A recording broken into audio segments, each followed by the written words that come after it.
Okay, let's see. Good evening, good evening, good evening. Hello, hello, hello to everyone.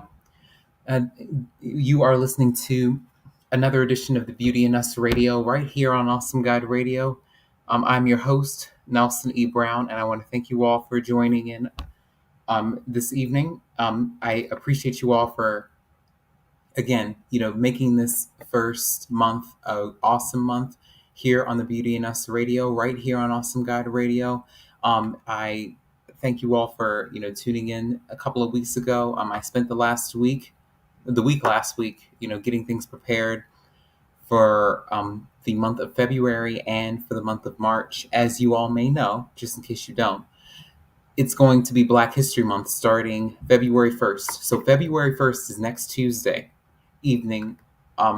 Next Tuesday, February 1st, that's when Black History Month officially starts. So I've been preparing a lot of guests, a lot of amazing people for the Beauty in Us Radio right here on Awesome Guide Radio. So I've been preparing a lot of great guests for Black History Month and for Women's History Month for the month of March. And I've also been in the process of trying to prepare for the spring semester at school. So that's why I took a break last week, but I appreciate the fact that you guys tuned in for the same episode from 2 weeks ago. So you guys who didn't have a chance to see that episode or to see that broadcast, you guys had another opportunity to do that. But again, today is January 25th, 2022. And again, this is the Beauty in Us Radio right here on Awesome God Radio. I'm glad you all are tuning in, and I'm thankful for each and every one of you. Now, I wanted to take an opportunity to talk a little bit about the subject for this evening, which is going to be very, very deep and it's going to resonate with a lot of you all.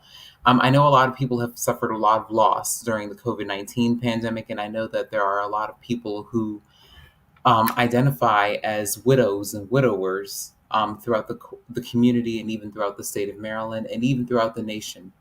I started to think about how many people have lost their loved ones throughout the pandemic, and there are many, many people who've lost their spouses. There are tons of widows and tons of widowers who are going throughout their lives and who have learned how to pick themselves back up after they've lost their wives or after they've lost their husbands, their spouses in general. So this evening, we're going to have Miss Kathleen Ho with us this evening to talk a little bit about the work that she does as an author in order to help widows in particular grieve the loss of their husbands and also to move forward in different aspects of their lives. Now, I pulled some resources from a couple of sources because, of course, I've never been married before. I'm not married at all, so I don't know what the impact of that is like. But I do know people who are widows, and I do know people who are widowers. I have family members who are widows and widowers and who identify with that community. So I wanted to give myself a chance to um, do my research. So I wanted to educate myself about what it meant to be a part of that community. And I reached out to Miss Kathleen through a mutual connection. Shout out to Miss Mari Mitchell. Um, I reached out to her because I wanted to learn a little bit more about what that was like from a widow's perspective. I know that there are a lot of widowers, but I know more widows than widowers. So I just wanted to talk about that this evening. And she's going to hop on for the second half of the show at 6:30 p.m. But for the first half of the show, I wanted to share some statistics with you all from sources that I pulled about what the impact of losing a spouse is like for millions and millions of people throughout our country, because millions of people lose their spouses each year. And I just sometimes think about how many people who passed away throughout the course of the COVID-19 pandemic that we are all still in. In about 2 months will be 2 years. It'll be 2 years since we've been in this pandemic. And I think about all of the people, all of my family members, all of my friends who've suffered loss, and even the people in our communities who've suffered a lot of loss throughout the pandemic. And it's not even just about their spouses or their loved ones. I often think about how it has an impact, how it's had an impact on children, how it's had an impact on couples and their finances and in their lifestyles, how they've had to alter their lifestyles because of loss in some area or another. So let's just take a look at an article that I've pulled from MSNBC, or excuse me, NBC. This article is from Kathleen M. Real. She's a financial planner and author. And this article is about 2 years old, but it still applies to our discussion for this evening. And it's entitled Recent Widows Need Financial Guidance After a Spouse's Death. So, again, this is just one aspect of what that means to be a part of that community, but I just wanted to do some reading and do some research, and I wanted to educate myself about that process. This article was written and published on March 6th of 2020, so this was right before the pandemic started, but it still applies. Some of these points that are outlined in this passage are still outlined, and they still apply to the topic for this evening. So some of the key points that are outlined in this article and within this passage are that most married women will outlive their male spouse. I'll say that again. Most married women will outlive their male spouse. So these are some of the facts that have been addressed in terms of talking about widows and widowers in our communities and how many men and women have had to uproot their lives in some way or another after their spouse's death.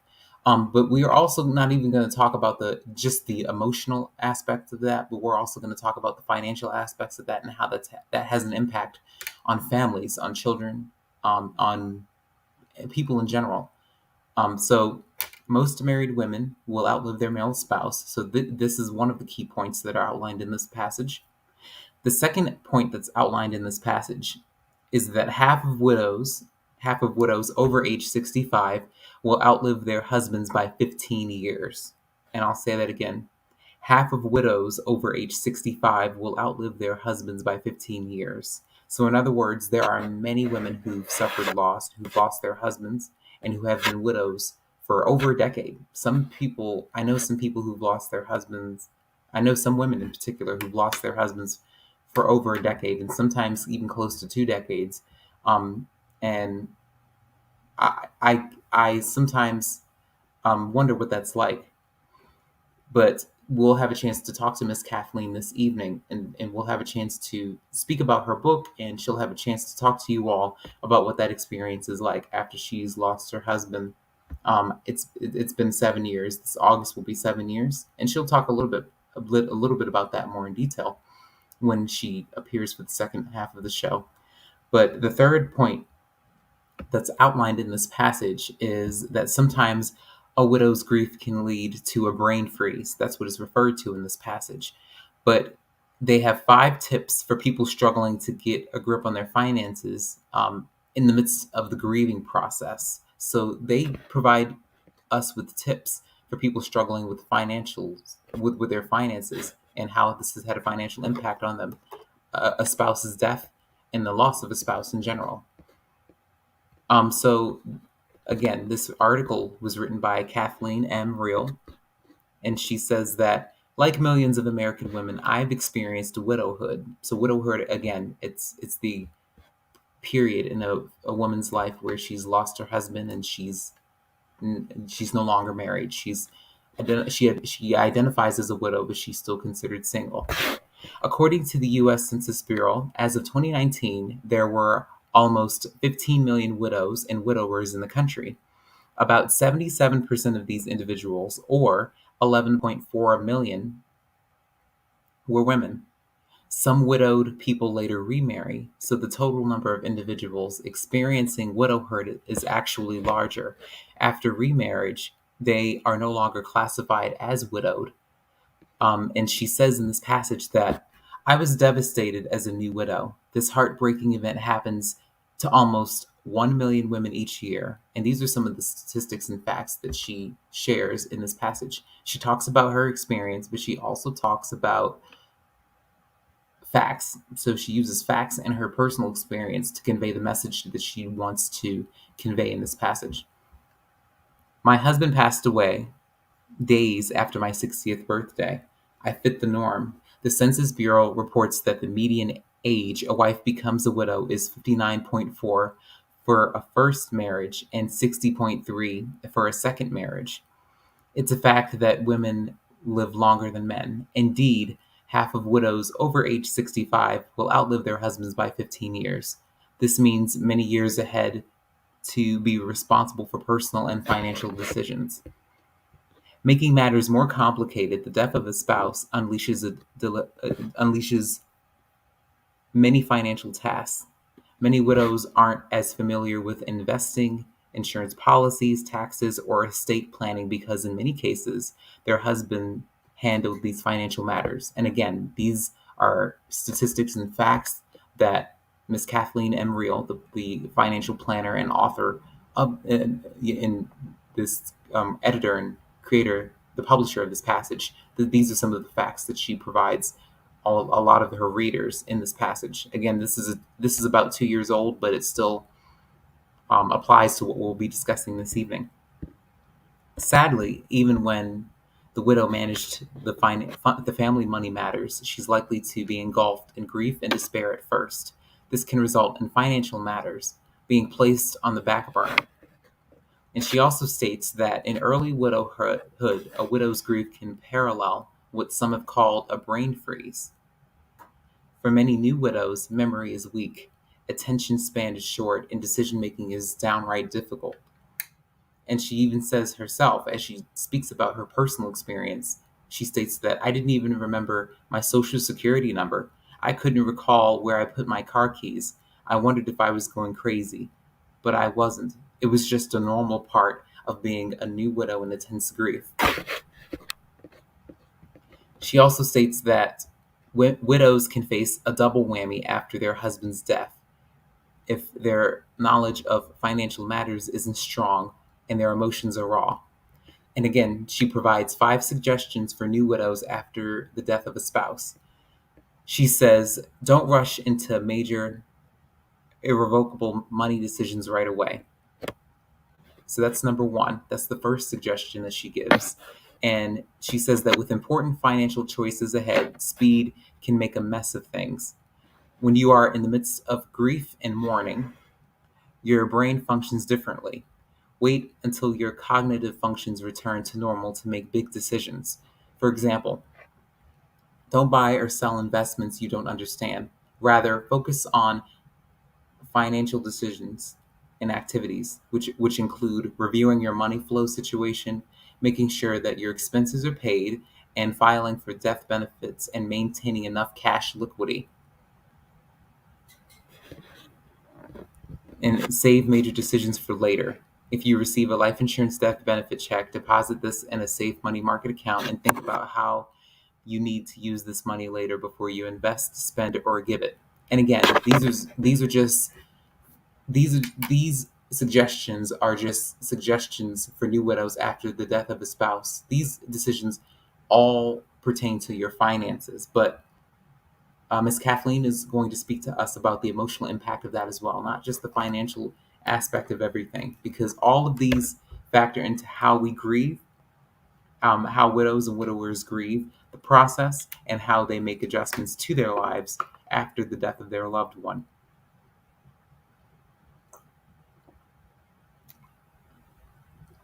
It's very important for people to grieve in a healthy fashion as they move forward in their life, whether it's the loss of a spouse or any loved one. And the second suggestion that she gives is to watch out for financial wolves who will prey on widows. So she says that unscrupulous financial salespeople may take advantage of women after their spouse dies. And she even gives a personal example. And she says that my elderly widowed aunt was sold Iraqi dinners by a nice young man who was the nephew of her church friend.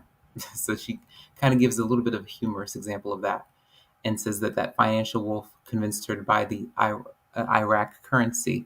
And she even tells a personal story about how she says that he told my aunt she would double her money with this investment to earn much more than her certificates of deposit. In return for her cash, she received an official looking signed certificate of authenticity along with the colorful dinner currency. So this is a little bit of a humorous example of what to look out for that Miss Kathleen Reel in this passage from NBC gives. And she talks about how her aunt was swindled. And she even says that my aunt never received 1 penny back, and she tried to contact the scam artist later, but he has skipped town, obviously looking for another vulnerable widow elsewhere. So again, that's a little bit of a humorous example. She tries to throw humor in there to talk about her aunt's experience of being a widow and being taken advantage of, and she gives everyone suggestions of what not to do and what to look out for. She knows the lessons behind it. Make housing decisions carefully. So although it might be tempting, she says that although it might be tempting to move in with an adult son or daughter across the country to ease your loneliness, don't leave your home and community right away. She says that your major support networks, social circles, medical providers, and maybe an employer are nearby. Indeed, you might experience secondary grief if you relocate following the grief you already feel after your husband's death.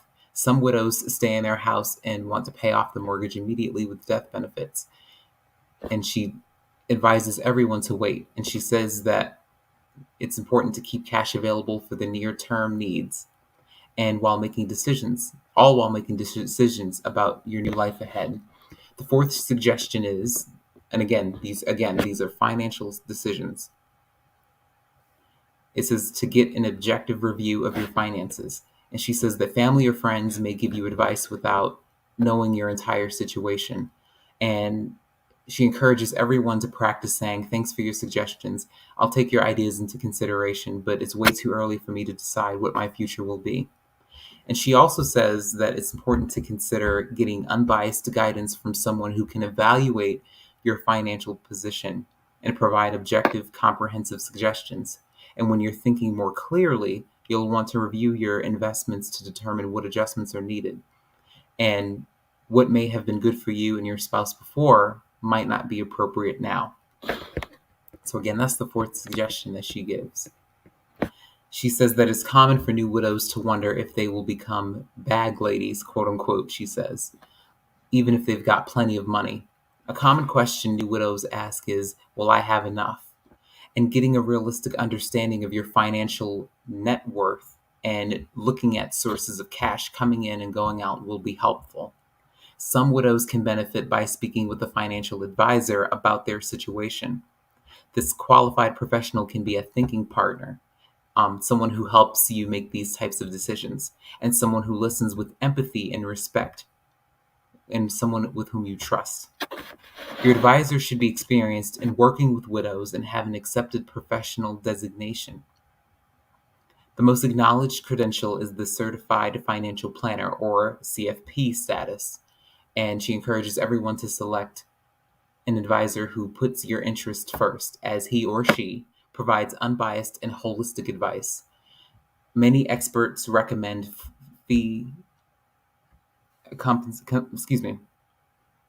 Many experts recommend fee compensated advisors. And the last suggestion that she gives is to don't be a purse for others.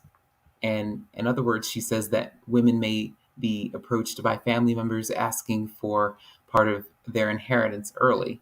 For example, she says that one of her clients, when she says in first person, one of my clients' stepsons demanded that his father's widow give him money to buy a new car. He played on her emotions, saying, if dad were alive, he would help me now. And she says that it's important to not give in to pressure like this. And if you later decide to date again, be careful about potential partners looking for you to give them money or pay for expenses. And she thinks that it's important to keep money matters to yourself, at least until you know the other person very well. So again, this is an article. This passage was written and published by Dr. Kathleen M. Real. And she's a certified financial planner and the author of Moving Forward on Your Own, a financial guidebook for widows.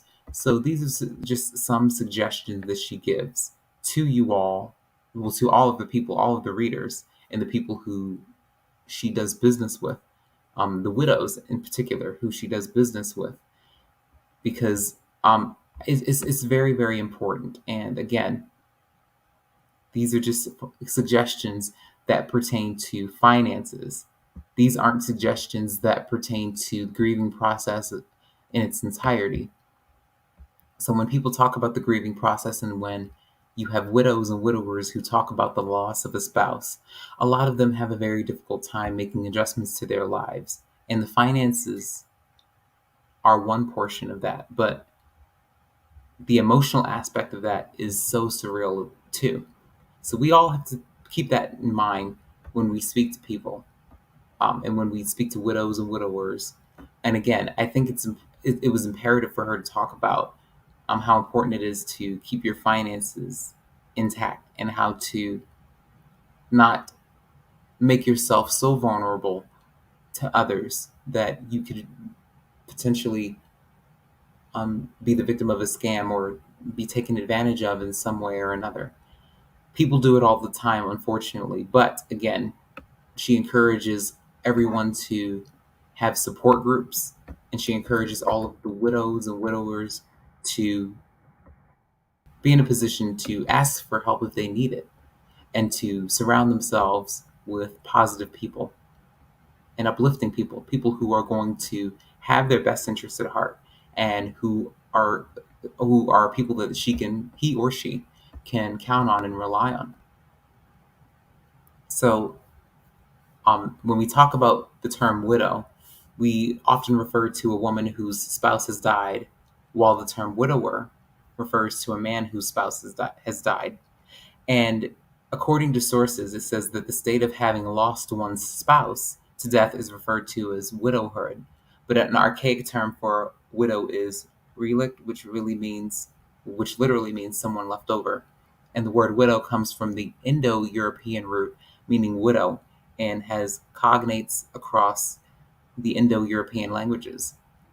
And the word widower was first attested in the 14th century, and by the 19th century, it supplanted widow with reference to men. So again, that was a little bit of a historical background. But the term widower could be used for either sex or gender, and at least according to several dictionaries. But the word widower is also listed in some dictionaries too. But again, some of the sources say that the phenomenon that refers to the increased mortality rate after the death of a spouse is called the widowhood effect. It is strongest during the first 3 months after a spouse's death, when they had a 66% increased chance of dying. And this remains controversial. There remains controversy over whether women or men are worse off, and studies have attempted to make each case, while others suggest that there are no gender-based differences. And it says that while it is disputed as to whether gender plays a part in the intensity or grief, gender often influences how a person's lifestyle changes after a spouse's death. And research has shown that the differences in the burden of care, expectations, and how they react after the spouse's death. So, for example, women often carry more of an emotional burden than men and are less willing to go through the death of another spouse. And after being widowed, men and women may react very differently and frequently change their lifestyles. And again, these are just from the sources that I've pulled. These are, again, these can spark up a lot of conversations and strong opinions. But again, these are just from sources that I've pulled. And again, everybody has their own experience and everybody grieves differently and everyone processes the whole experience of death differently. It says that after being widowed, men and women may react very differently and frequently change their lifestyles. And it states that women tend to miss their husbands more if they died suddenly, and men tend to miss their wives more if they died after suffering a long-term illness. And in addition, both men and women have been observed to experience lifestyle habit changes after the death of a spouse. So both genders tend to have a harder time looking after themselves without their spouse to help, though these changes may differ based on the gender and the role the spouse played in their life. And the older spouses, according to sources, grow, the more aware they are of becoming alone or being alone due to the death of their husband or wife. This negatively impacts the mental as well as the physical well-being of both men and women. And from an economic perspective, in societies where the husband is usually the sole provider, his death can leave his family destitute, and the tendency for women to generally outlive men can compound this. And in the United States, Social Security offers a survivor's benefit to qualified people once for a loss through their 50th birthday, after which A second marriage may be considered when applying for benefits, and the maximum still remains the same. But here, the survivor has options between accessing their earned benefits or one of their their qualifying late spouses at chosen intervals to maximize the increased benefits for delaying a filing. So that's just a little bit of a historical background of everything, but it sums up everything by saying that for many women around the world, the devastating loss of a partner is magnified by a long-term fight for their basic rights and dignity. And despite the fact that there are more than 258 million widows around the world, widows have historically been left unseen, unsupported, and unmeasured in our societies. And today, as armed conflicts, displacement, migration, and the COVID-19 pandemic, this, this leaves tens of thousands of women newly widowed and many others whose partners are missing or disappeared. The unique experiences and needs of widows must be brought to the forefront, with their voices leading the way. So on International Widows Day, on June 23rd, everybody has a chance to take a look at some of the issues affecting widows around the world and what must be done to safeguard and advance their rights. And as widows move through their experiences of grief, loss, or trauma after the death of a spouse, they may also face economic insecurity, discrimination, stigmatization, and harmful traditional practices on the basis of their marital status. So again, these are all historical facts about that whole process and even experiencing widowhood in general. So again, I hope you all feel informed about all of this, because it's being a part of this community and uplifting the men and women in this community is so important. I mean, they often get overlooked and they often get bypassed so many times. So I hope that much of this information, I hope that a lot of this information is beneficial to you. And I hope that it does spark up a conversation, and I hope that you do have an opportunity to speak about this with your family members or friends, or maybe even widows or widowers that you know.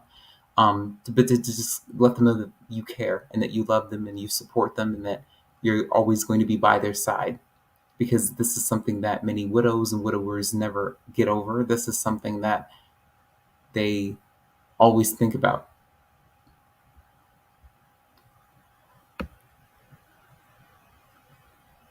So, some of these sources also say that from a historical standpoint, in the 19th century Britain, widows had greater opportunity for social mobility than in many other societies. And along with the ability to ascend socioeconomically, widows who were presumably celibate were also much more able and likely to challenge the conventional behavior than married women in their society.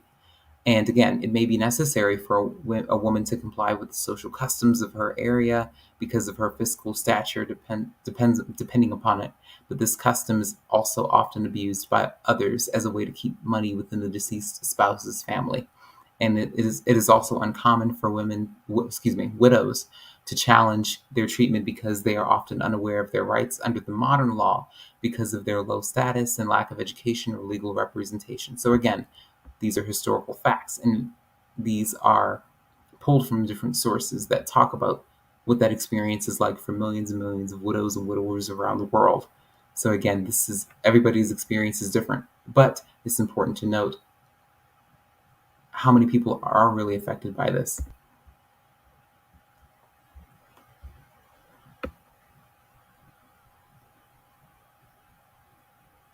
So, in many countries, widows do not have equal inheritance rights, and they may be stripped of their land, evicted from their home, or even separated from their children. And they may be denied access to inheritance, bank accounts, and credit, which can have a significant financial impacts for them, their children, and future generations. It is estimated that nearly 1 in 10 widows worldwide lives in extreme poverty. And women are also much less likely to have access to pensions than men, so the death of a spouse can lead to destitution for women of older ages. And on the other hand, child widows, girls given to marriage before 18 years old and whose husbands died, experience multiple rights violations and face lifelong impacts of premature marriages and widowhood. And at least 1.36 million of the approximate 258 million widows globally are child widows. but the true number is likely higher due to the underreporting that takes place. In addition to facing economic insecurity, widows may be subject to stereotypes, prejudices, and harmful traditional practices with severe consequences.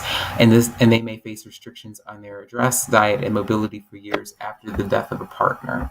So again, these are all facts from a historical standpoint. I shared with you all the information about how widows and widowers are affected by the loss of a spouse from a financial standpoint. But since she's here, I'm going to add her to the stream. I want Hello. to welcome Miss Kathleen Ho to the Beauty and Us Radio, right here on Awesome Guide Radio. Miss Kathleen, thanks again for being a part of this broadcast. I spent the first portion of the show talking about statistics in regards to widows and widowers and how many of them are part of that large community in this country.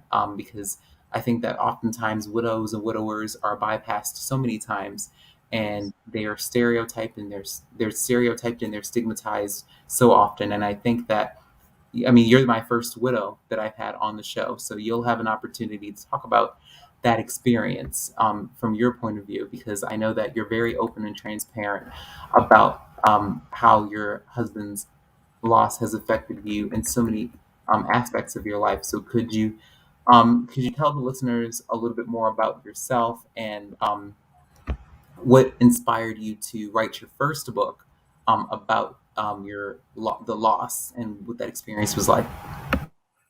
Thank you, Nelson. It's my honor to be here to share my story. Let me say about who I am. I am educator, author. I work in education field for more than 10 years. I came to the country at the age of 25. I lost my husband on August 2015 due to stroke. It took me 2 years to recover from the loss. After recovering, I look back and realize I learned so many lessons that completely changed my life. That's why I decided to write a book. I want to share my story to motivate all the people who lost spouse or anyone in life to know that there are always tomorrows. First, I wrote a book to heal my wound. Then I realized I must say it. I had a gift that God gave for me. The God gave for me the ability to understand through the loss, to help me, give me the strength to transform the loss into something positive. That's what I want to share with the world about the book. And the book I wrote is Living Forward After Loss. And also, last year, I decided to take one more step further. I become the specialist to deal with the loss and healing. I want to share the knowledge and my experience to have all the people who struggle in life to get back to the true own feet. This bring a meaning to my life and honor the one I lost. Yes, and it is so important to recognize that. And like I said, it's been I know it's been a lot for you, because you said that your husband passed away in 2015, so it's going Yes, on 7 years since he's been gone. And again, that your strength and your courage to talk about that experience and to be vulnerable in in your first book, I think that that's something that is astonishing, and that's a gift that should be recognized and acknowledged yes. by people who do pick up the book and who do read that. So, why do you think it's important for widows and widowers to have a great support system as they grieve the loss of their spouse? Because a lot of people who've never lost a spouse, or Mhm. a lot of people who aren't accustomed to life without a spouse, a lot of people don't understand. So, a lot of people who are widows and widowers, they may feel alone in the fight to move forward and to make adjustments and to rebuild their life. So, why is it important to have a great support system? There's an it's a great question to add. I think all of us. should ask the question, when we are hurting, all we think about our sadness and our loss. Our mind is completely dominated by the pain. This negative feeling might us feel like we are worthless, we are nothing, or we're over. And if you don't recognize it, you don't break it, you don't lean on other people, it may lead you to very serious thought that suicide. It happened to me about 2 months after the death of my husband. One night I was so depressed that I decided to cut my wrist until bleeding until I died.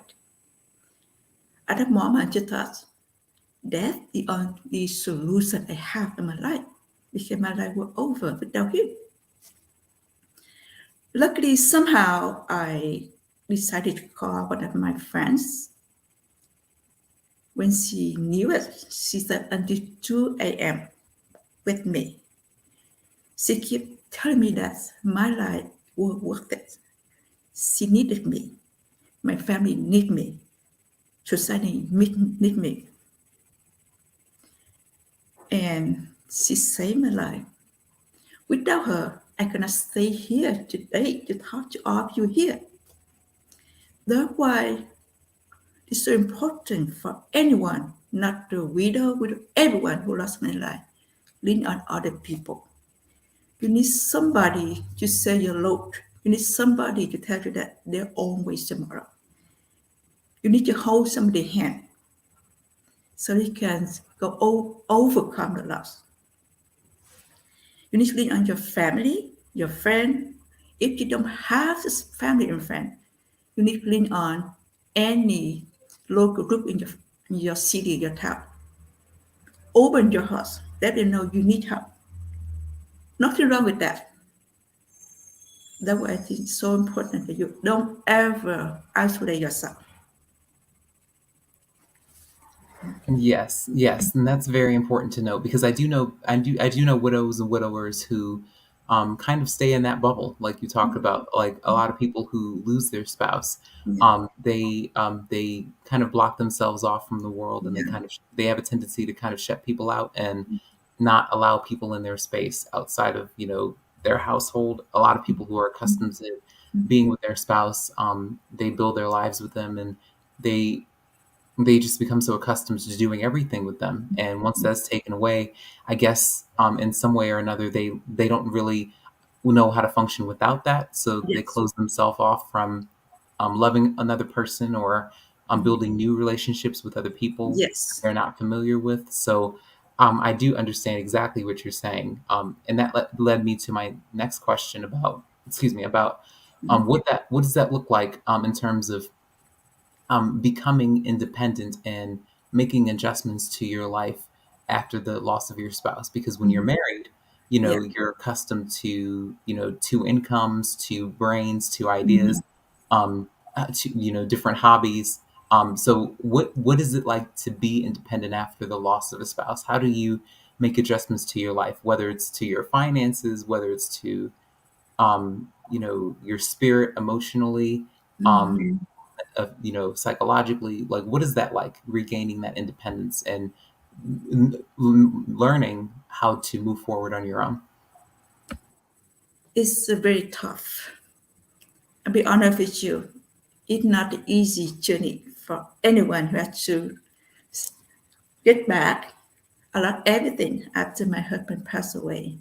Financially, mentally, spiritually, I didn't know who I am. I should wander around and ask myself, who are you? Why are you here on earth? And the first 2 years after his death, I had to live day by day. I should know, wake up and another day, another day. But I lean on my family. My family support me financially, emotionally, and mentally. And my colleagues, my friends support me mentally and emotionally. Good friend of mine check on me every night to make sure I don't do any stupid thing to hurt myself. and I joined some local groups to do something positive, like leadership.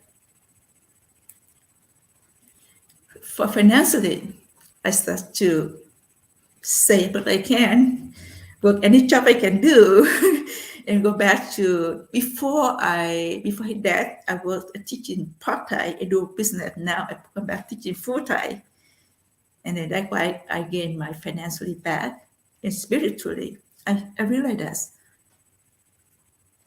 we cannot stop the death. We cannot. It happened to everybody. We all have to experience the loss of someone we love in life. At some point, we can avoid this. So I thought to myself, in this case, the question that we should ask ourselves is that, what should I do to recover? What should I do to be happy again? I really that if we ask him, why me? Why it happened to me? We never find the answer. When I start asking myself, what should I do to be happy again? What should I do so I can have better life? I started to looking deep inside myself to find the strength, and I also revalue my life, and I figure out who I am as a new person, who I am as a complete person without my late husband. And from that, I started to figure out what and who I want to be. When I had a perfect in life, I started to come up with the plan, and I work by step until I reach my goal. It's not easy though. Sometimes I just feel completely down. I say, it's worthless. I want to give up. But because I had a purpose, I set up back and do again. So I think, remember this, we cannot avoid any loss in life. Then we need to know, ask ourselves, how can we be happy again? We have the freedom to do with that. So we need to do something for our life. Don't. I learned something about that. One person told me, we cannot take responsibility for something happened to us, but we have to take full responsibility for how we can deal with that. And I anchor it all out of our head. When you lost your spouse, lost your son, stand up back. You're the owner of your life. Do something to honor the life you lost. Do something to bring meaning for your life. Yes, and it is great that you talk about the experience and how you've had to rebuild your life and how you've had to just put the pieces together and figure out how to move forward. Again, you talk about the challenges of all of that, Mm, and it's important that you did note that we can't stop. Death is a part of life, and that's something that is out of our hands, it's out of our control. yes. But it's more important to figure out how to grieve in a healthy fashion, because a Yeah. lot of people who, like I mentioned before, who do Mm, kind of shut themselves off from the world and do isolate themselves. A lot of people who do that do miss out on a lot, and a lot of mm, people, they cheat themselves out of opportunities to meet amazing people and to do amazing things. And A lot of people, unfortunately, don't realize how important it is to pick themselves back up after everything. So it is great that you had the opportunity to do that, and to have that experience of having that support group and having people around you to uplift you in your time of need. So I know that the last time we spoke, you talked about your plans of writing a second book, mm, and you've talked about how like you've experienced some challenges with that because in your first book that was your chance where you had introduced yourself to your readers, and you also talk about how important it is for you to honor your husband's life and to use this as an outlet for many widows and widowers their spouse who've so, lost their spouse. So you use that as an outlet. So could you talk to us a little bit about what the listeners can expect from book number two? mm. Yeah. My book number 2 is about how to live a life with purpose. My friend always asks me, what made me happy even though I went through so much in life? I had thought about that many times and finally I figured out that made me happy because I know who I am.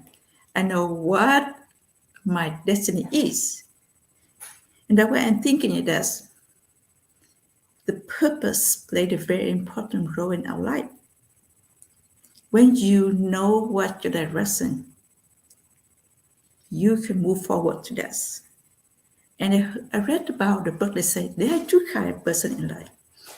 One is who create our own life. We know what we want and who we are and how to get where we want to be. And some another kind of person is that they let the life putting them in any way they want because they don't know who they are. That's why my second book is about how to build a purpose, how to get to know yourself, how to fight and get to where you want to be. That will bring your meaning and purpose to life. To me, life is not about us, it's about others as well. We need to share, we need to contribute to make our world a better place to live. We need to do something to leave the legacy for next generation. It's the life to me. Yes, and that is amazing. And I know that, you're still in the process of writing book number 2, but it's great to know that, these are some of the things that many of the readers can expect while, because again, the first book, that was an introduction to you and to your readers, but the second book is going to be really, really amazing because again, it's going to talk about the key elements in terms of figuring out who you are and what your purpose is. And again, that's something that a lot of people need to know because a lot of people who are accustomed to being with their spouse and having their spouse be a part of their lives, a lot of people can't really see themselves without that. So when they suffer from the loss, they don't really have the tools and resources in order to figure out how to move forward and be successful at doing that. So it's great that you have those tools for them, in your arsenal to bring, to the table and so that they can feel connected and so that they can feel heard, like their voice matters. So what advice would you give to widows or widowers who have recently lost their spouse? Because I know that even throughout the COVID-19 pandemic, a lot of people have lost their loved ones, and they're married. There are a lot of married couples who've suffered a lot of loss as well, whether it's through illness, whether it's through just any reason. The COVID-19 pandemic has definitely exasperated that whole loss. The idea of just losing someone and being in a state of isolation and being socially distanced from their peers and their family members and friends. A lot of people have suffered a lot of loss. So, what advice would you give to a widow or a widower who may have lost their husband or wife? And what advice would you give to people who are still married and how important it is to cherish that? For people who's lost the spouse, I had 3 or 5. I think very important. I need to emphasize that. First, let it out. Don't hold it. You can do any way you want. You can write a journal. You can draw. You can talk to anybody. Just let it out. Don't hold it. Because the more you hold, the longer for you to recover. So let it out. The second one, I advise for people, widow, is that never make any important decision when you are sad. The reason is when we are hurting, we are sad, we cannot think straight and clear. And we may come up with some stupid decision that hurt our future financially. That I learned from myself and other people around me. The last one is lean on other people. Don't ever shut yourself down. Don't ever isolate. For the married couple, I think the one I learned that Communicate. Share with your partner how you feel, how what. Don't hold up. I see a lot of couple keep holding anger inside or something inside, and finally it blow up and they destroy the marriage. Communicate. Work out in the issue, but don't attack that person. Attack the issue. In own way, find something in common to share with. Because you, when you have something in common, like play something together, you feel connected together. If not, if you don't communicate, you don't say something, you walk far away from each other day after day until someday you feel, I don't need this person anymore. That's what it felt to be. Yes, and that's really really good to note, because a lot of people, I think that the pandemic has definitely taught us how to love one another and appreciate one another, because a lot of people took relationships for granted throughout, even pre-pandemic, pre-COVID. I think a lot of people did take relationships for granted. I Yeah. think a lot of people didn't really understand the importance and the value of establishing healthy relationships with their family members and with their peers, because we've never been in a situation where we've had to remain distanced from our family members and friends. Zoom, Google, Yeah. Google Invite, like all of the video chats. I mean, this is a part of our, what's quote unquote our new normal, and a lot of people didn't really see themselves in this predicament, years ago, or maybe even pre-COVID, because a lot of us are accustomed to moving and grooving and doing our own thing. Sometimes we forget to even say, to our loved ones, I love you, I appreciate you. A lot of people fail to say that, and it's important for people to note that saying that matters, showing that Yes.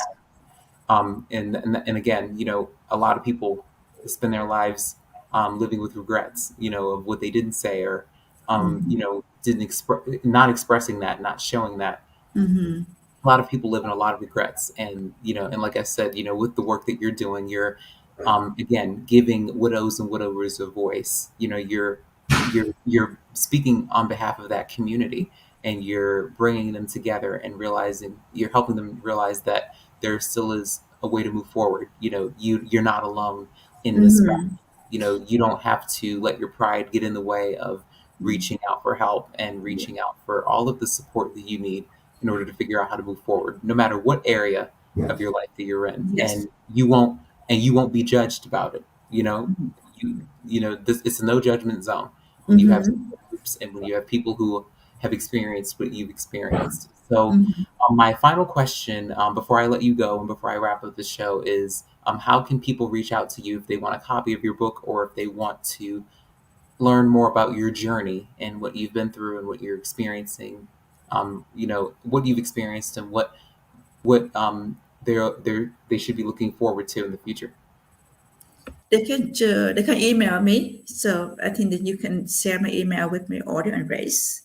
Another way to reach me, they can go to my website, Living Forward After Loss.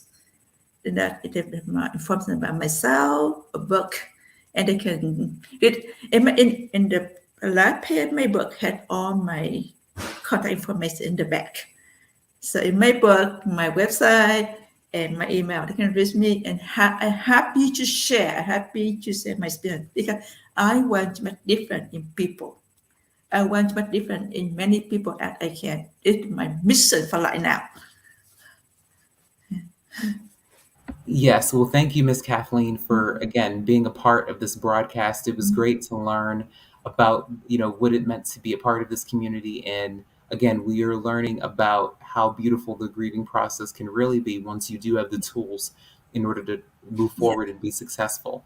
And again, you're my first widow that I've ever had on my platform, and I hope that many widows and widowers have had the chance to listen to this show, so yeah, that they can feel united, so they could yeah. feel a sense of relief, knowing that, okay, I'm not in this fight alone. There's someone else who understands me. There's someone else who's been where I've been.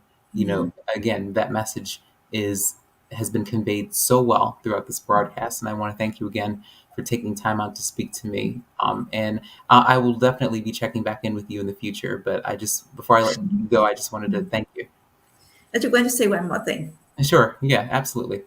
Don't be afraid to be vulnerable. Nothing wrong with that.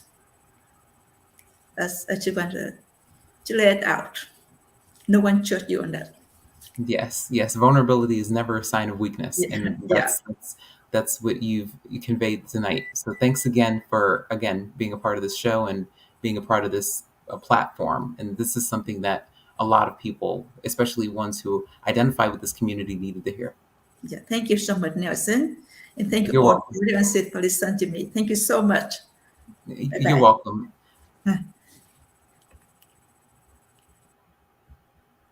Okay, so that wraps up another edition of the Beauty in Us Radio right here on Awesome God Radio. I want to thank you all for tuning into the show this evening. And again, Miss Kathleen is definitely an inspiration to a lot of men and women who've lost their spouses. And again, I hope that this message resonated with someone. I hope that this show has opened a lot of doors and opened a lot of hearts um, who may have been shut or closed off.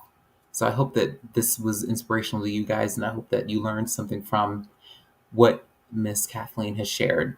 So next week, again, like I stated earlier on in the broadcast, we're going to kick off our Black History Month special.